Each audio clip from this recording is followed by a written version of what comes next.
Hello and welcome to Dot, the podcast that connects the dots on how to be you, with me, Fiona Murden, psychologist and author. Okay, so today I am very excited to speak to Michael Kimmel, who is, are you a Professor Emeritus? Emeritus, we say, yes. Emeritus. I always say that wrong. There are quite a few things I say wrong, but that's one of them. So you were at Stony Brook. Yes, I was, yeah. And so I came across you because, long story short, my mentor, Brenda Trinoden, who sadly passed away a couple of weeks ago,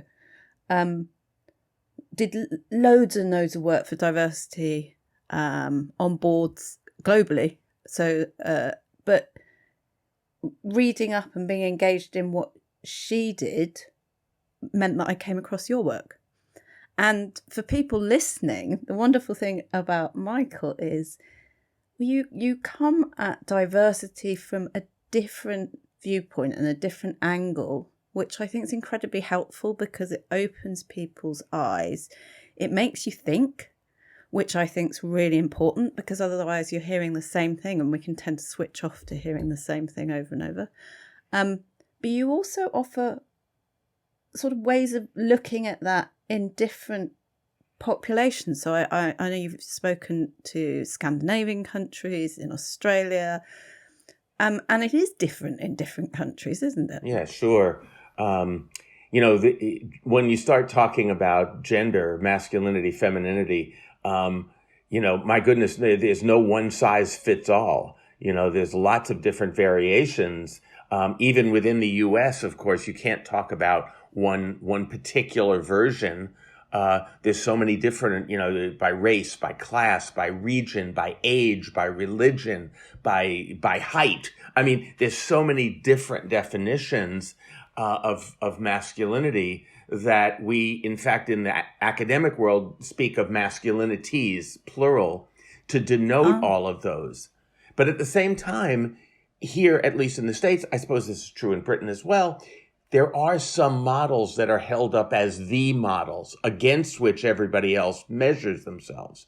So there's not just a horizontal, smorgasbord of masculinities, as it were, but rather there's also a hierarchy of masculinities. That's one of the things that really caught my attention, actually, was you discussing that hierarchy of masculinity, because it resonated in terms of how I see men in my life. So I don't see men as being, I'm lucky that the men in my life are not what you might call toxic masculinity, or on that smorgasbord, some of the other less positive. And what can you say a bit more about that hierarchy? So within masculinity itself? Well, when I first started doing my research, the biggest surprise to me was how important other men's evaluation of men was. That masculinity, I started out thinking that the reason that men do all this posing and posturing and pumping up and everything was basically to get girls.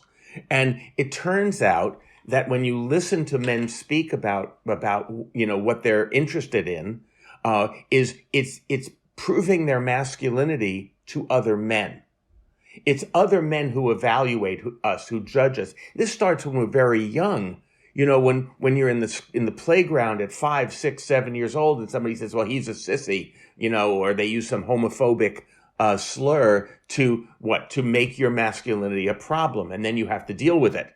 You have to deal with it by either fighting or walking away, but you have to deal with it. Proving your masculinity to other men is important. Now, why should this? I have to say, this kind of surprised me initially, Fiona. But the truth is, it shouldn't have surprised me, because women had been talking about this all the time. The power of the male gaze, right? The power of men, to objectify women, to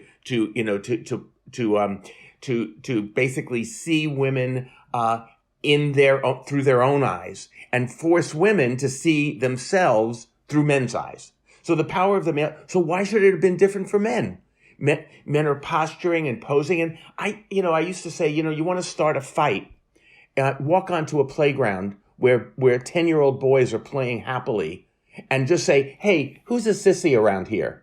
And two boys will go at it. He is. Or they'll all point to one boy and say, he is. And that little boy is going to either fight them or run home crying, which in their mind proves their point. So this starts very early, that masculinity is what I call homosocial. It's proved before in the evaluative eyes of other men. And you don't have to, from who's the sissy on the playground to that's so gay in high schools and universities to the whole idea of proving your manhood. And this continues throughout men's lives. Just while you're talking, I'm thinking as well, is there for homosexual men, is there a need to prove their homosexuality and how they fit within that persona? I think the brilliance of the LGBTQ movement has been to kind of challenge that original notion. Now, in the 1950s, if you would have asked gay men, they would say that the analysis was, we're not real men, right? We're not masculine enough, right? That the idea of the homosexual as failed man was the common currency. Well, gay liberation completely exploded that notion.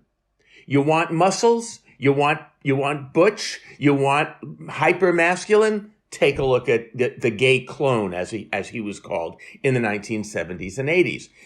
Now, I believe that the spectrum of gay masculinities is now so wide as to encompass the hyper butch, sort of leather man, and also gender queer, non-binary men, all across a spectrum. So I think that that's very exciting, because gay masculinities now are simply masculinities. Although potentially when you were talking there, I was thinking it's actually in many ways a healthier way to view masculinity, with all those different concepts or ways of expressing identity being accepted unconditionally. Sure. One of the things that, as a heterosexual cisgender man, I always envied the critique that the LGBTQ movement had of traditional straight masculinity, which was so rigid, so tight, can't show their feelings, can't ever cry. You ask men, what does it mean to be? Don't cry. Number one rule. Don't show any feelings. Don't. And I thought, and here come gay men who are saying, no, that's crap. Let's do this. And I thought, that's liberating for me too.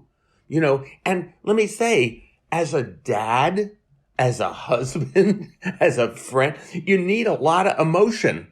You have to be able to express it.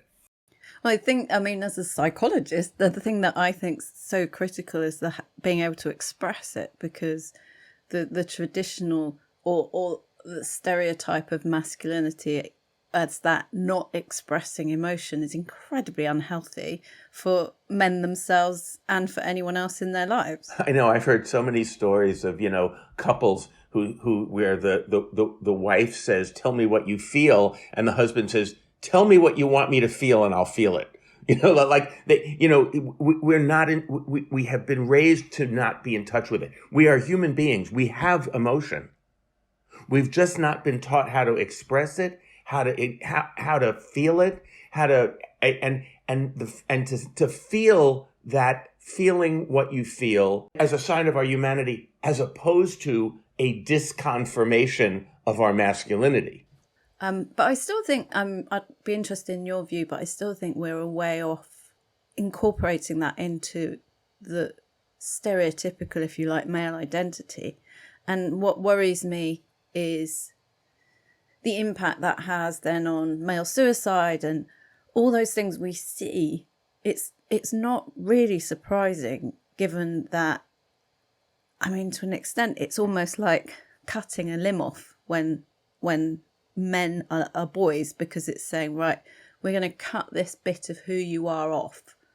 and see how you survive without it? Well, I think, there are, as a psychologist, you would know, I think there is a kind of widespread, undiagnosed depression and anxiety among large numbers of men, precisely because they have no place to go.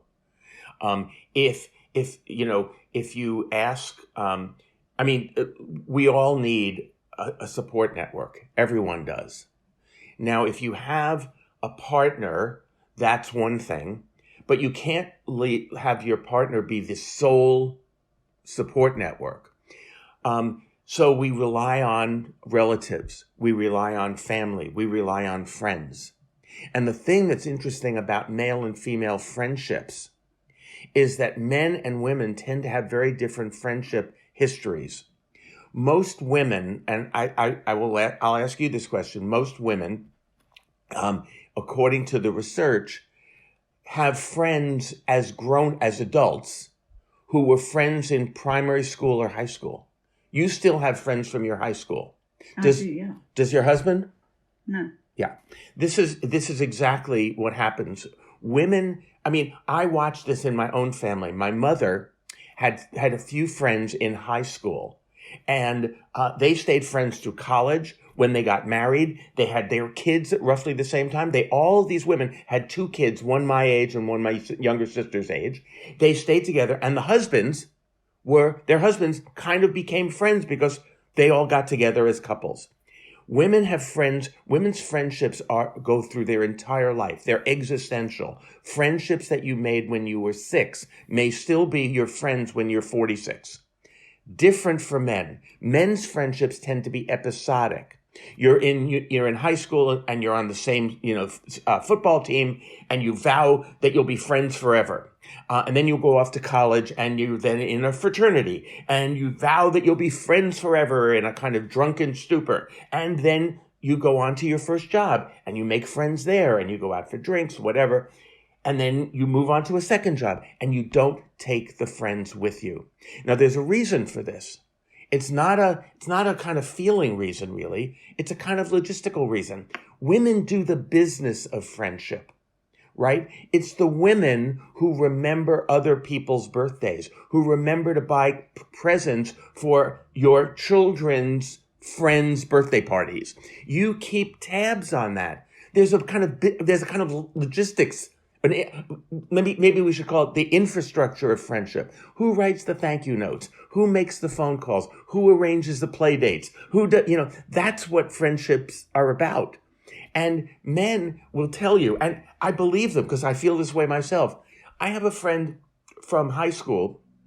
Men will say, we haven't talked in 4 years, but I know in a heartbeat I could call him up and we'd be right back where we were. I think that's true. But there's a kind of isolation in those 4 years. And that's what I think is feeding a lot of the despair that we see among large numbers of men. They have nowhere to go. You can't really make it.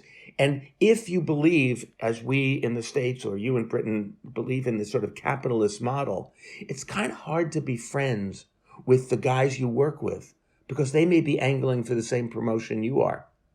It's really fascinating, and it's so complex. There's so many layers to it. And it's like you said, it's this smorgasbord is a hierarchy as well as I can't remember the word you used, but you're going across as well. A smorgasbord, a kind of horizontal smorgasbord and a hierarchy. But let me just say one thing, Fiona, because I have to say, I'm actually today very optimistic about what we were just talking about friendships, because I see my son is 23, and he has friends, boys and girls, from primary school still. The biggest change in young people's lives is cross-sex friendships. My generation, that was a little problematic. They're friends, and as a result, parents often don't understand when their kids come to them and say, "No, Dad, he's my friend, and he's a boy, but he's not my boyfriend."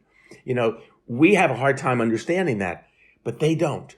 And cross-sex friendships may be the most hopeful thing for us. Think about it. As a psychologist, who do you make friends with? You make friends with what the word we use is peers. You're equals. Young people have more experience in those friendship networks with day-to-day interpersonal gender equality than any generation that has ever walked on the face of the earth. This can't help but be good, right? Mm-hmm. So I'm quite optimistic, to be honest, because I see cross-sex friendships as really giving people the experience of what it feels like to see women and men as equals. They take this into the workplace. They take this into their marriages and family lives. So I think that's really important as well. And exciting, hopeful, positive. Very. I'm congenitally optimistic, so I'm always looking for the possibilities here, for hope. It's a season of great political despair these days, so it's, I need it. Yeah. Well, at least we haven't got Trump at the moment, but who knows what's going to happen there. But besides the political, something that you said there sparked my interest, of course, as a psychologist. You're congenitally optimistic. So how did you end up being interested in this as an area? Oh, I think because the women in my life told me, men have to be involved in this. This isn't just gender equality is not just a women's issue, quite simply. And it occurred to me that, it's pretty obvious, right? I mean, there's never, ever been a reform that women wanted that men didn't have to support in order to get it. Think about getting the vote, for example. Look at what's happening today in Iran. All of these women who are protesting today, what's the difference between now and the last great protest in Iran is that there are men on the streets with them, supporting them. This isn't just a women's protest. When I believe that since there's never been anything that women wanted that men didn't have to support, that means that we have a vital role to play. So the question I ask is then, what's in it for men? Why should we? Aside from the fact that it's right, fair, good, just, and democratic, which is all true, but isn't exactly a motivation, right? It means, most people that, right, fair, good, check, okay, and shrug their shoulders and move on. So I want to make a case that it's actually benefits men. It enhances men's lives. And you've done a lot. You've presented. I saw one talk that you gave where you presented the positives that come from that in terms of if men have an equal share of household duties and childcare, that the impacts are and there are a huge number of positive impacts both for women, for the children, and for the men. Right. So in what we know, for example, in organizations, is that greater gender equality is good for the organization. The more gender equality, the more, for companies, the more profitable, the higher return on investment, the better their reputation, the better they can serve their increasingly diverse customer base, et cetera, et cetera. So we know it's good for organizations. Making the business case is easy. There's a pile of data from Catalyst, McKinsey, other organizations. But I wanted to make a more personal case why men should support gender equality. And so one of the ways I talked about that was gender equality in the home is about not doing the things when men talk about housework or childcare, they use two phrases, each of which has two words. We help out and we pitch in. And I said we should just make it one word, and that word is share. And the data... Can I add another one to that? And I will be... My husband has never used this word, but I've heard friends' husbands use it. I babysit. Right. And they're talking about looking after their own kids. I know. I remember going to the park with my son when he was little, and somebody said, it's so nice to see men, babysitting. And I said, wait, I'm doing childcare. This is my kid. It's like, right. So So the data on this, this is in my TED talk. So my advertisement is people can go to TED.com and see my. You've done more than one TED talk, though. I've done haven't you? two. I've done two. Yeah. I did one official TED talk, and one TEDx in Sydney, which was about. I've only done a TEDx. I did. And it was London School of Economics, but it was during lockdown, so I wasn't even on a stage. So disappointing. Well, it's really exciting. Doing the TEDx in Sydney was at the Opera House, and it was extraordinary. Was it? I did wonder. I watched it. Walk out on the stage in front of 2,000 people in that gorgeous space was just amazing for me. And that one was about boys. Mm-hmm. But the official TED talk at TED Women was about why men should support gender equality, and I think that's what you're referring to, because the data there are that sharing housework and childcare for men is good for our children, it's good for our partners, it's good for men's health. We were talking about that before. That men, when men share housework and childcare, they're less likely to see a therapist, less likely to be put on antidepressants. They're more likely to go to physicians for routine screenings, but they're less likely to end up in the emergency room. They report higher levels of marital satisfaction. So they're happier, healthier. And so the benefits are all across the way are good. It's good for children, good for partners. So I want to make the case that gender equality is not, I think we get it wrong when we think of gender equality as a zero sum, and that if women win, men are going to lose. I think that's what I would say is the problem, because I think it's a win-win. It's a win for women. It's a win for organizations. It's a win for our children. It's a win for men. Mm. And so that's the case that I want to make. Is that this is really, it's good for men as well. Well, I think it's a really helpful perspective to come from. And when you were talking, I was thinking, remember, I don't know. So I started my career before I went back and did a postgraduate degree on Accenture, which is a consultancy firm. And it was 75% male intake, 25% female. I didn't have any problem. It was fine. It was never an issue. And I think I had a big brother, so I probably bantered more than I realised and sort of just got on with things without noticing it. But then when I retrained and I became more involved in psychology and leadership, and I started getting asked to do talks. And when I was asked to do talks to women's groups, it was women. It was only women. So, and I used to feel uncomfortable with that because I'd grown up in a sort of with a big brother and all that sort of stuff. And I like probably quite male-oriented things in terms of snowboarding and surfing and all those sorts of things. But then what I've loved over the years, and particularly over the last decade, is doing those same talks to women's networks, women's groups, pro-feminism perspectives. There are men there too. And that makes me feel a lot more comfortable. But it also feels a lot more natural, because surely this is something that we should all be looking at, because we're all human. I think I have had somewhat of a similar experience when I've spoken. I've spoken at a lot of companies that are working to toward diversity and inclusion, and realize that they're talking to every group but the men. And the men are sitting around somewhat resentful, like, how come no one's talking to us? So I'm often brought in as but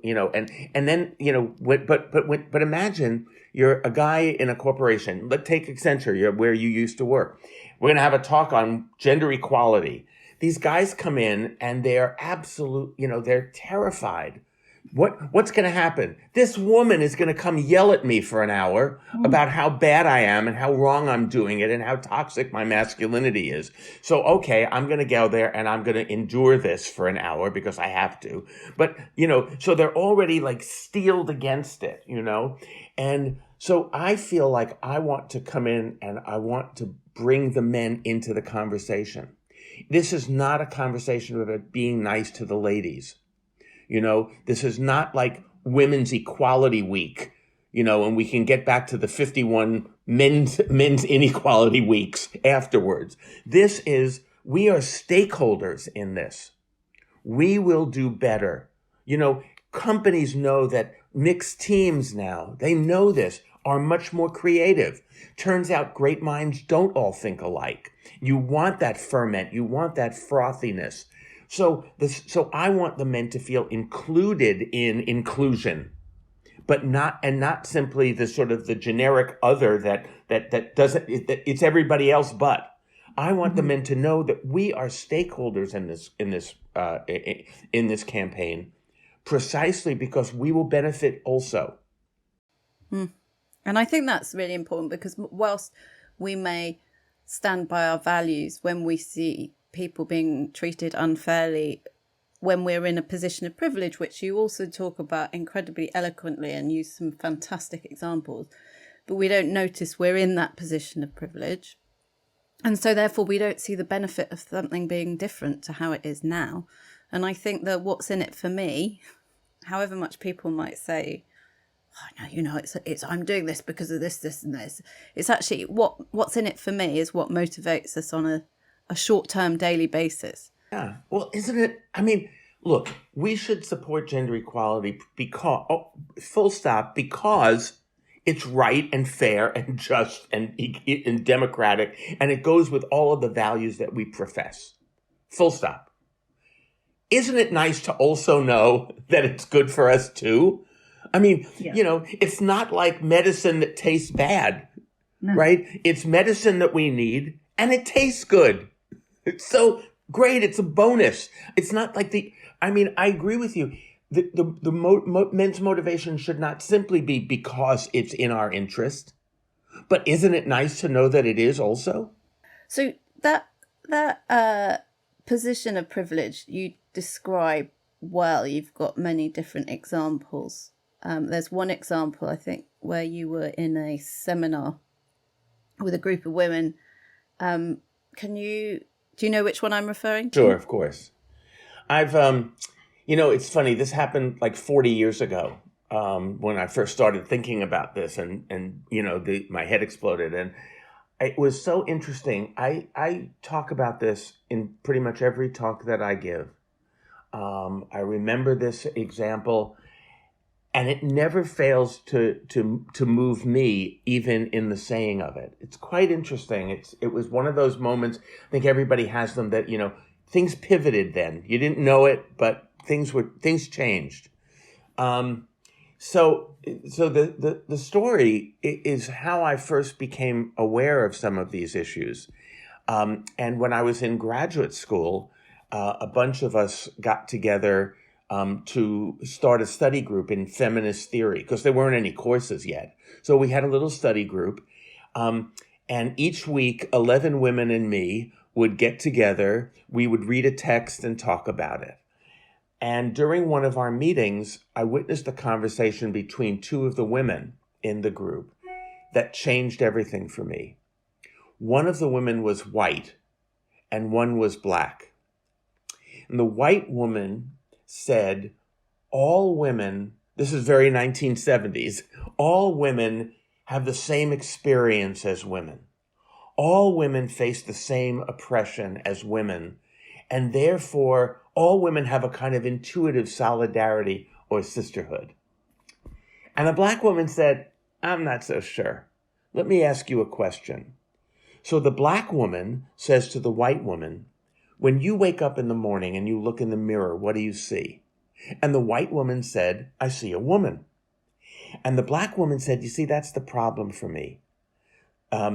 When I wake up in the morning and I look in the mirror, she said, I see a black woman. To me, race is visible. But to you, race is invisible. You don't see it. And then she said something that startled all of us. She said, that's how privilege works. Privilege is invisible to those who have it. It's a luxury for white people to think, that race doesn't matter, or that they're generic, that they're just a woman, just a man. So I listened to this, and I kind of groaned. I went, oh. And somebody said, well, what was that reaction? I said, well, when I wake up in the morning and I look in the mirror, I see a human being. I'm kind of the generic person. I'm a middle-class white man. I have no race, no class, no gender. I'm universally generalizable. When they say all men are created equal, that's me, right?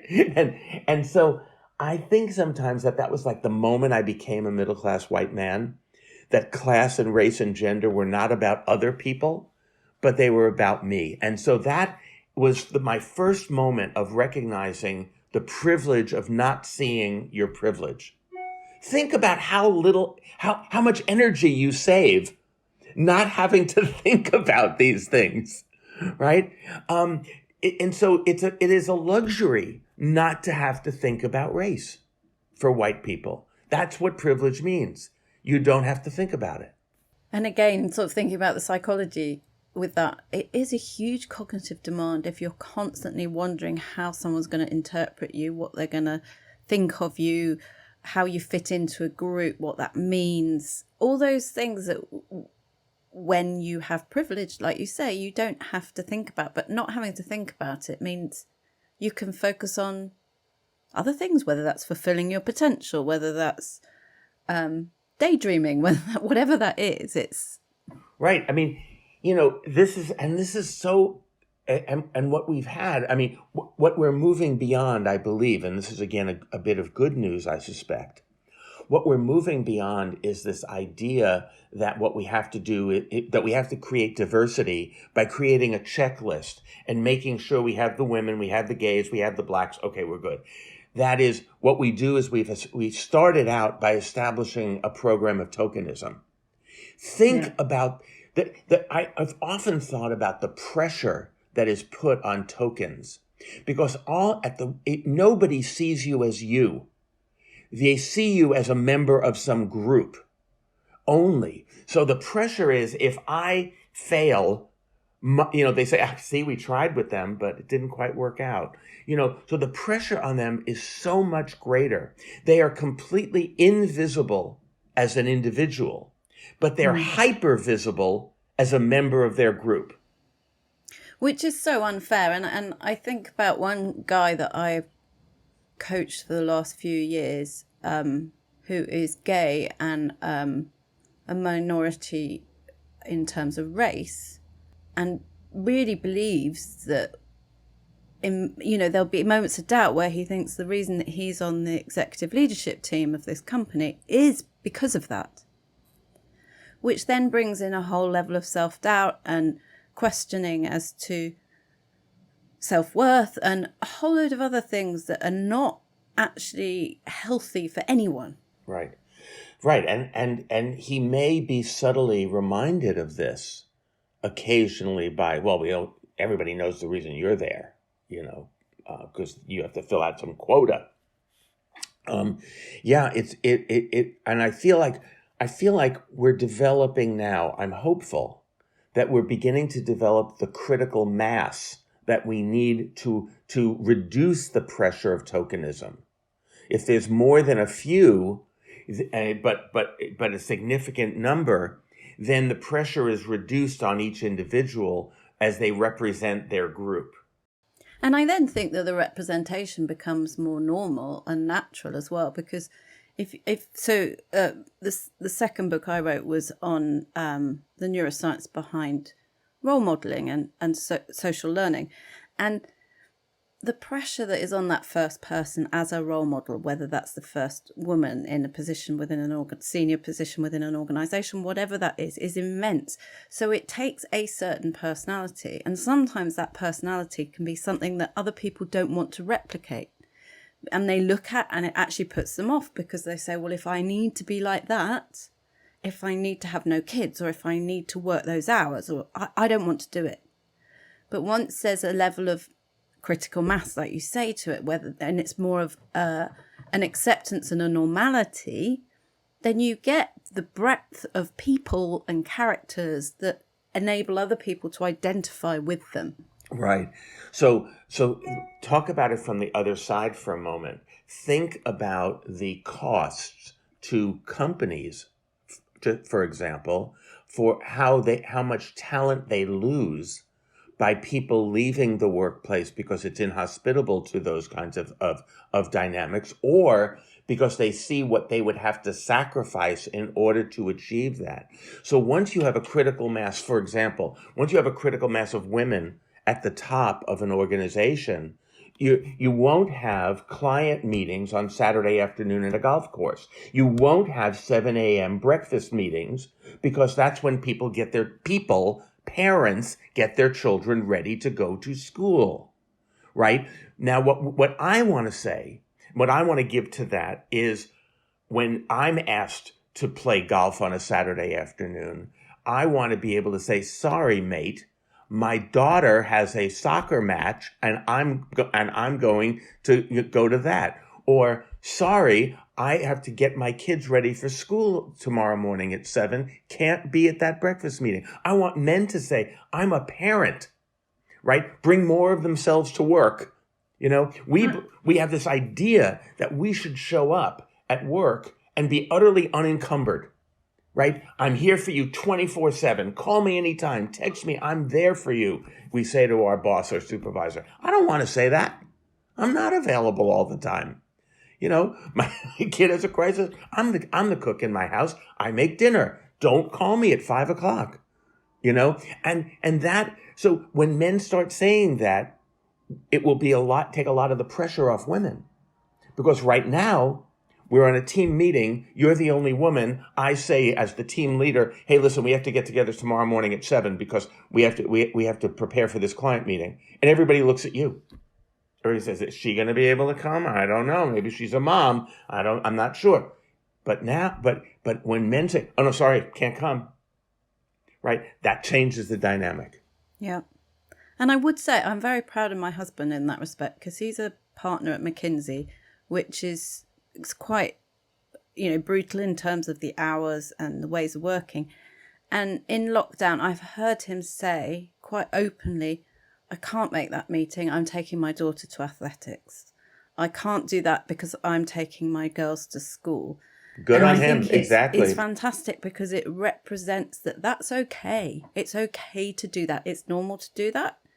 And then if you don't do it, that's your choice. But it is okay to do that. What it does, in a funny way, we're talking about gender here, but what it does is it degenders parenting. Parenting is something parents do, men and women, fathers and mothers, and others. I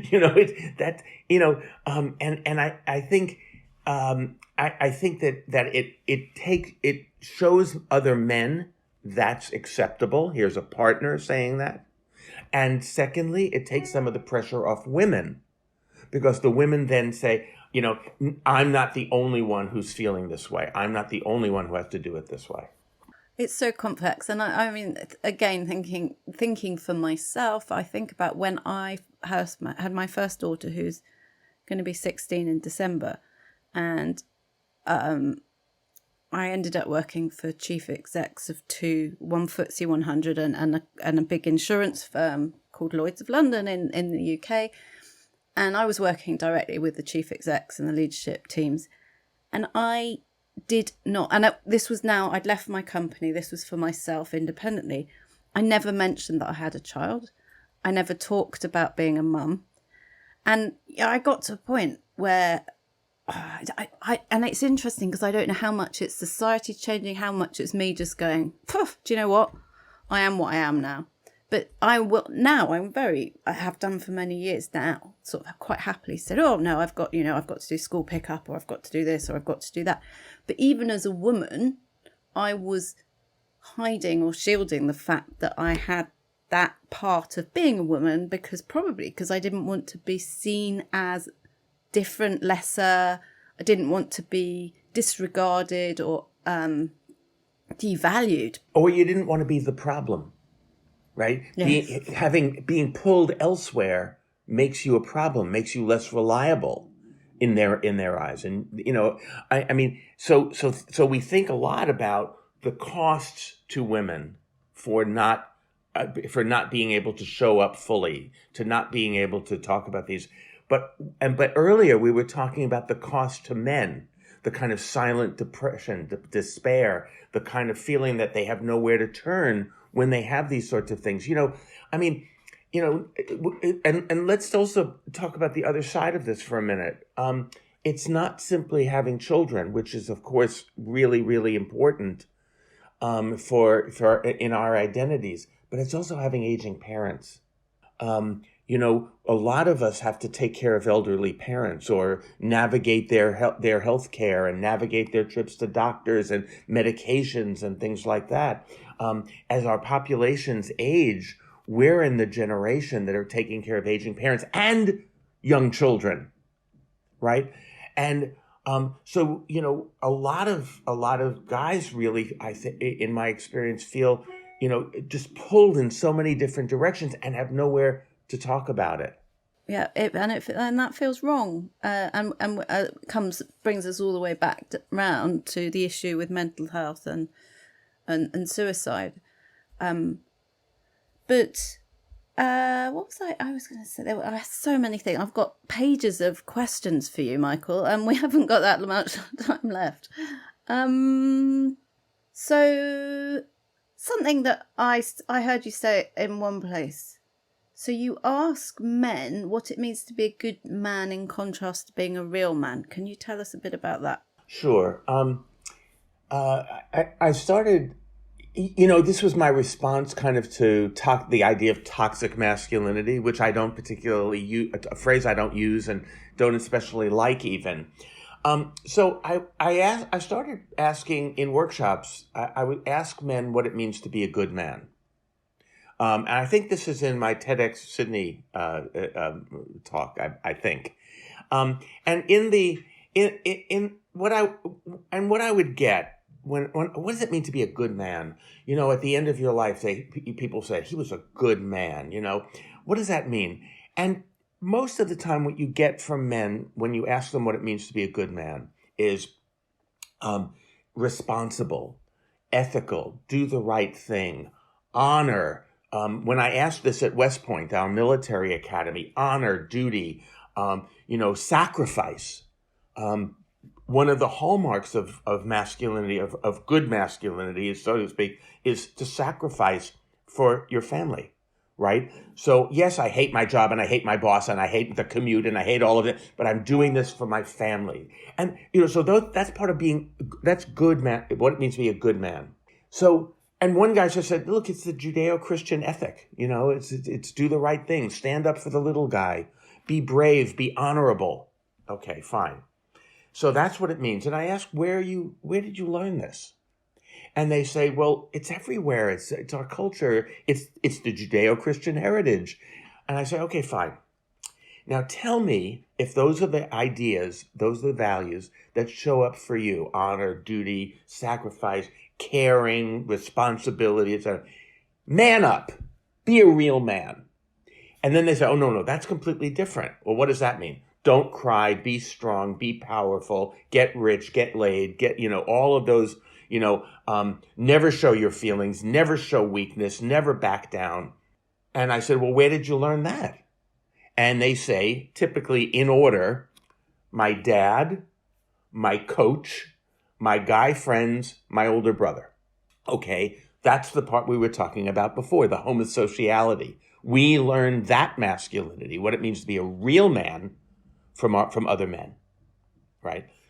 So what I want to do is I want to have a conversation with men about the ways in which we have both of those ideas in our heads at the same time. What it means to be a good man and what it means to be a real man. And I think every man, you can ask your husband this question. Tell me a time when you were asked to sacrifice what it means to be a good man in order to prove you were a real man to other men. When was the time you betrayed your own values about what it means to be a good man? Was it the time someone was getting bullied in your high school and you quote, didn't stand up for the little guy, that you turned away, that you ignored it? Why? Because they would come after you if you stood up for the little guy. So So how have we, and I think men have this story of when we have betrayed our own values in order to appear to be real men in the eyes of, what are you, a faggot? That would be the kind of response. Like, you support this? And that fear of other men is what silences us. So and I believe, having a son, I have to say, this is the kind of story that I feel like we have to tell our sons. We can't tell them just how awesome we are. We have to tell them also about the time we betrayed our own values. So here's my bottom line on this. I am not interested in men living up to my idea of what it means to be a good man. I'm interested in them living up to their own. Mm-hmm. To what it means so how do you silence or mute the voice of the real man to enable the voice of the good man? You can't do it alone. You gotta have other men's support. Why? Because it's other men who promote the real man idea that silences you.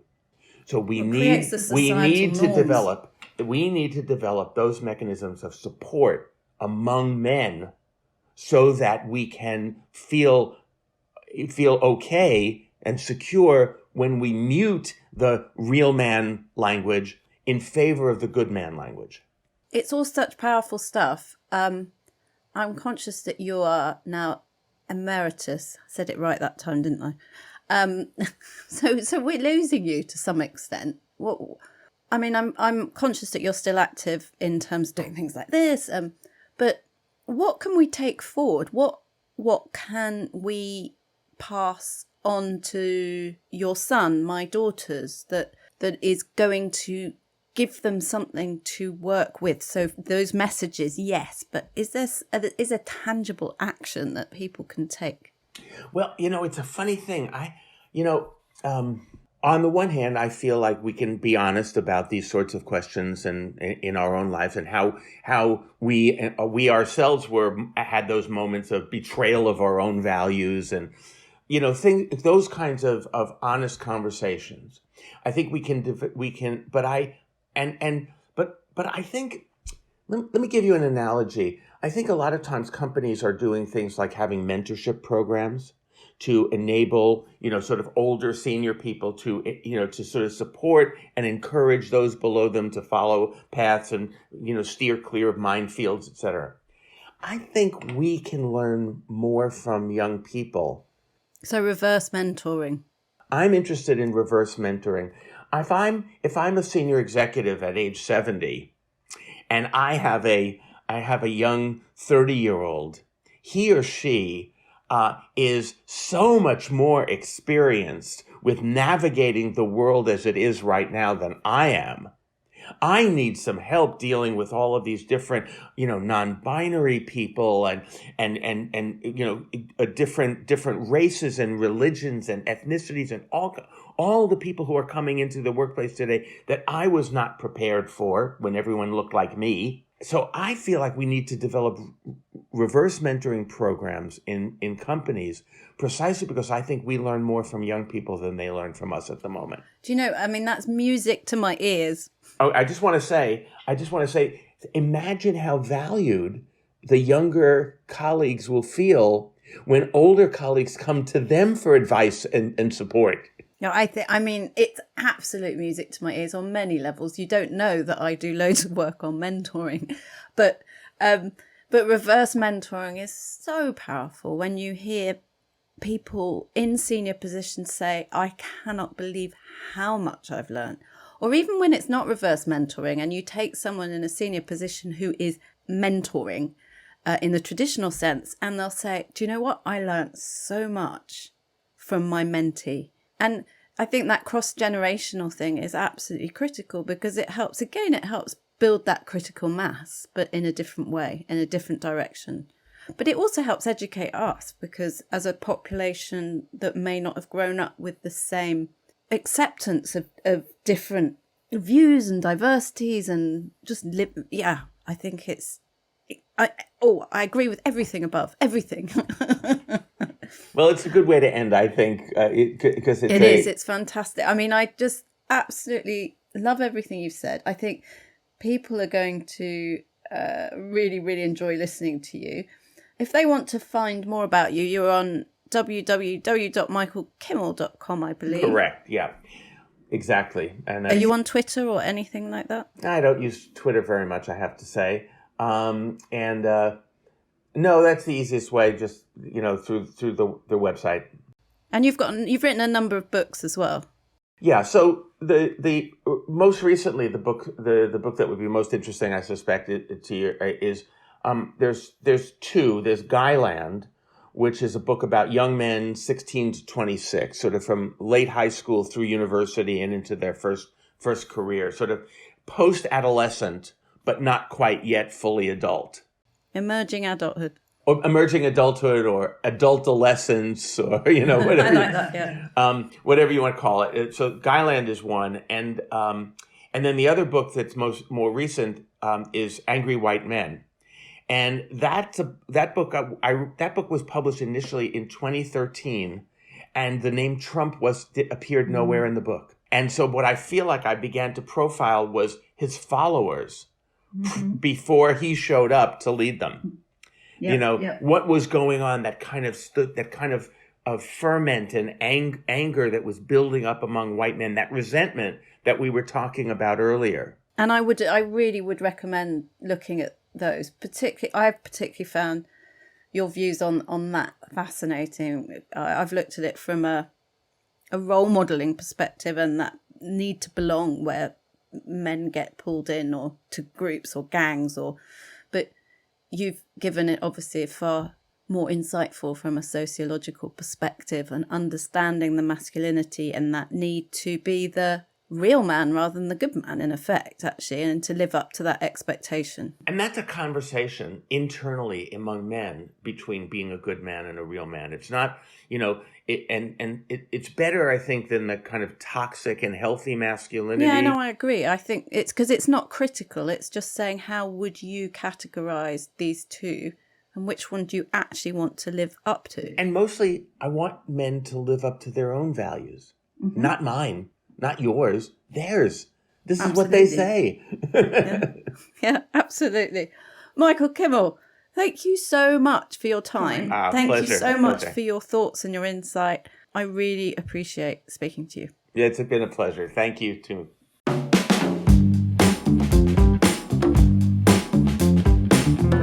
Thanks to my guests. Thanks to you for listening. If you want to find out more about me and my work, go to fionamurden.com, or my social media handle is also Fiona Murden. If you enjoyed this, please do subscribe, review and tell your friends. It'd be a massive help. But for now, goodbye, and I hope you have a great week.